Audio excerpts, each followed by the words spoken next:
Black Friday, the day the world lines up for bargains. A day of flashing signs, overflowing carts, and endless deals. Everything has a price. Phones, TVs, cars. But what happens when that price is placed on a human life? Because somewhere tonight, under dim hospital lights and unmarked doors, another kind of Black Friday sale is happening. Not for electronics, for organs, kidneys, livers, hearts. They're being traded, cut, and sold in a billion-dollar underground market where desperation meets demand. And the question is chilling.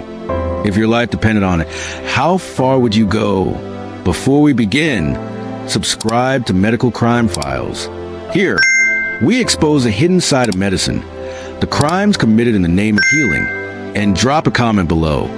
If you needed a transplant and the waiting list was years long, would you take a faster option if you didn't know where it came from? Each year, the World Health Organization estimates more than 10,000 illegal organ transplants take place worldwide. That's roughly one every 50 minutes. Most involve kidneys, the organ easiest to remove, easiest to sell, and easiest to survive without. In poor villages, one kidney can be worth a lifetime's income. In wealthy cities, it can be worth $200,000 on the black market. And between the two stands a global chain of brokers, doctors, and desperate patients, each convincing themselves that survival justifies a crime. But every organ has a story, and those stories often begin with lies. India, 2008. The bustling city of Gurgaon. Police raid a modest two-story clinic. Inside, they find operating tables stained with blood, surgical tools, and a freezer filled with human kidneys. The surgeon Amit Kumar had built an empire, a black market transplant ring serving wealthy foreigners from the Middle East, the UK, and the US. For years, his team lured poor laborers from villages with promises of jobs. When they arrived, they were drugged. They woke up hours later, one kidney gone. Some victims were paid a few $100s. Others, nothing. In total, authorities uncovered evidence of more than 500 illegal kidney transplants. It was one of the largest organ trafficking scandals in history. And yet, Kumar's clients, those who received the stolen kidneys, walked free. Because in the world of organ trade, justice almost never reaches the top of the chain. But India wasn't alone. Kosovo, 2008. A small clinic on the outskirts of Pristina. Doctors claimed they were performing voluntary transplants. But investigators later discovered that many donors had been trafficked. Poor men flown in from Eastern Europe and Russia. They were promised $15,000. They got far less. Some were never paid at all. One victim, a man from Turkey, told prosecutors, "They said it would be safe. They said I could go home after 2 days.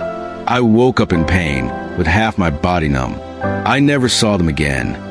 The clinic's director and several surgeons were later convicted, but the operation had already revealed the truth, that the black market wasn't run by street criminals. It was run by professionals, by people who once took an oath to do no harm. Egypt, Pakistan, China. The locations change, but the pattern stays the same. Desperation on one end, money on the other, and in between, silence. Egypt became one of the fastest growing transplant hubs in the Middle East. Migrants from Sudan, Eritrea, and Yemen were promised safety, only to wake up missing an organ. Some never woke up at all. In Pakistan, entire villages became known as kidney villages. Farmers sold their organs to pay off debts they often owed to the very brokers arranging their surgeries.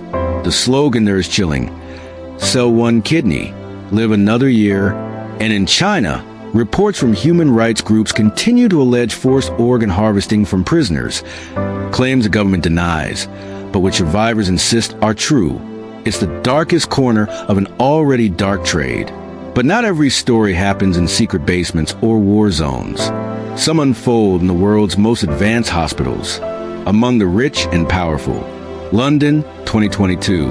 A young man from Nigeria boards a plane, believing he's traveling to work. Instead, he's being flown in to donate his kidney to the daughter of a prominent politician. He refuses.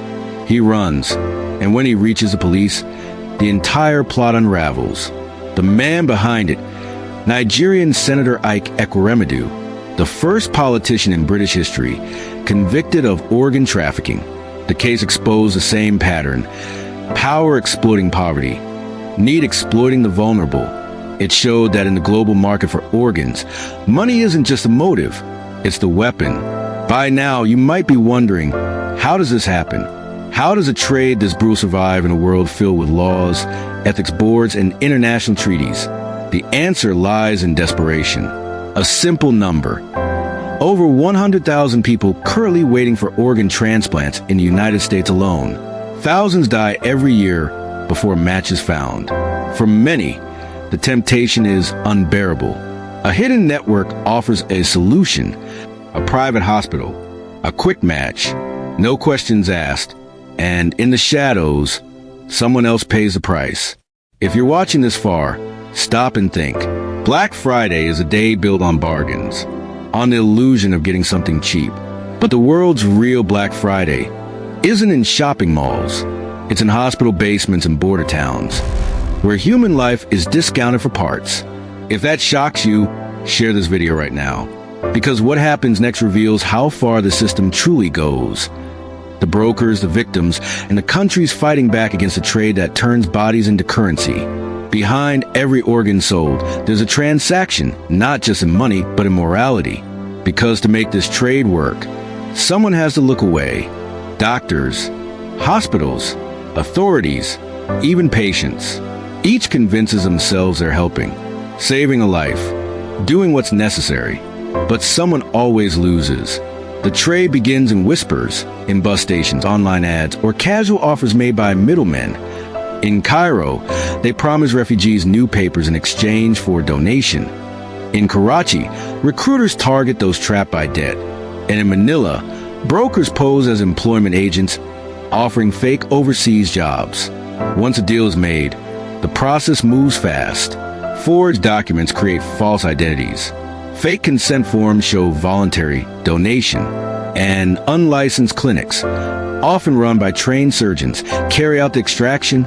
The organs are flown across borders in medical coolers, labeled as legitimate transfers. The recipients? Often foreign patients, wealthy, desperate, and unaware or unwilling to ask.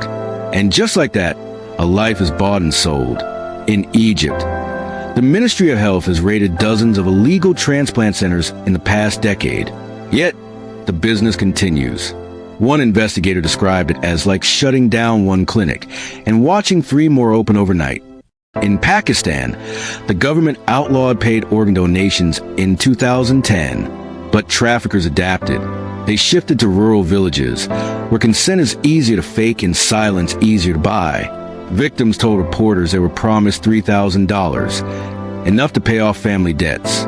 Most received less than $500. Some were told the operation would make them stronger.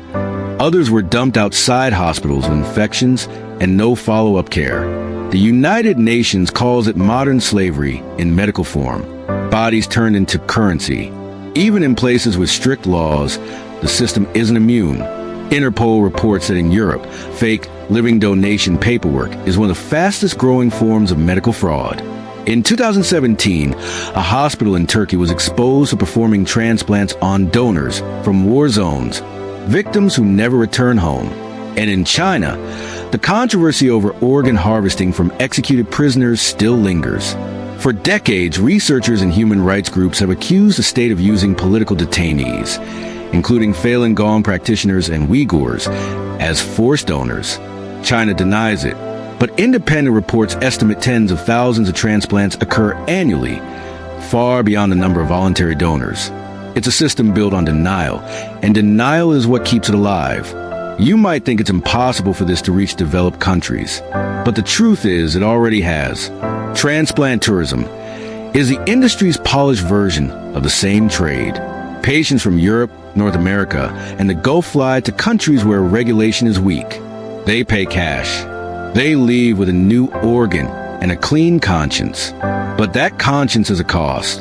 A 2017 study by the American Journal of Transplantation found that 20% of patients who bought black market organs later suffered major complications, infections, rejections, even death, Because while surgeons can transplant tissue, they can't transplant trust. In this global supply chain, there's one constant: poverty. It's the soil where this trade grows. A man in Bangladesh sells his kidney to buy land. A woman in Cairo sells hers to feed her children. A refugee sells his just to survive another week. The traffickers don't see faces. They see parts. Left kidney, young, healthy. Female liver donor, 28. The language of compassion replaced by the language of commerce. And at the top of this chain sit brokers who never touch a scalpel, only money. In 2017, an Interpol sting called Operation Leadway arrested over 40 people involved in cross-border organ trafficking. Among them were doctors, hospital administrators, and even ambulance drivers. The operation spanned 7 countries, but investigators said it barely scratched the surface. Because the truth is, when demand exists, supply will always find a way. By now, you might be wondering, how much is a life worth? The numbers vary. A kidney can sell for $150,000. A liver, $200,000. A heart, over $1 million.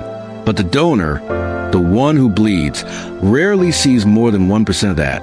It's a world where the poor become spare parts of the rich, and where medical ethics bend under the weight of human desperation.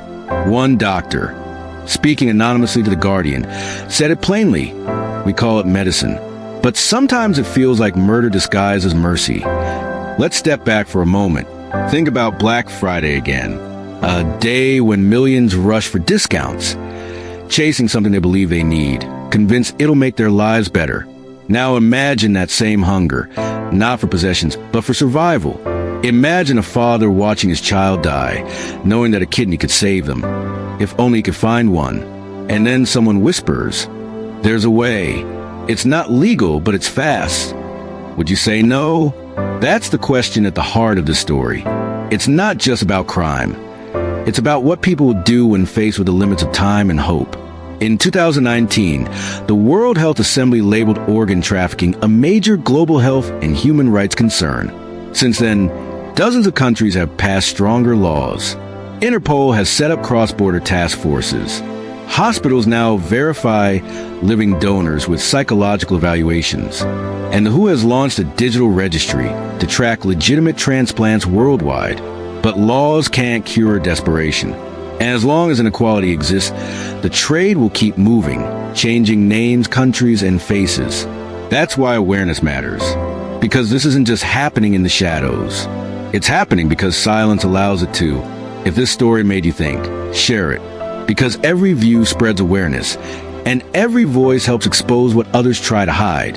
And tell me in the comments, do you think those who buy illegal organs should face the same punishment as those who sell them? Or does saving a life justify the crime? If you want more stories that reveal the dark side of medicine, subscribe to Medical Crime Files. Because behind every act of healing, there's a thin line between compassion and corruption. In a world obsessed with bargains, some things should never be for sale, not even life itself. You're watching Medical Crime Files. Trust betrayed.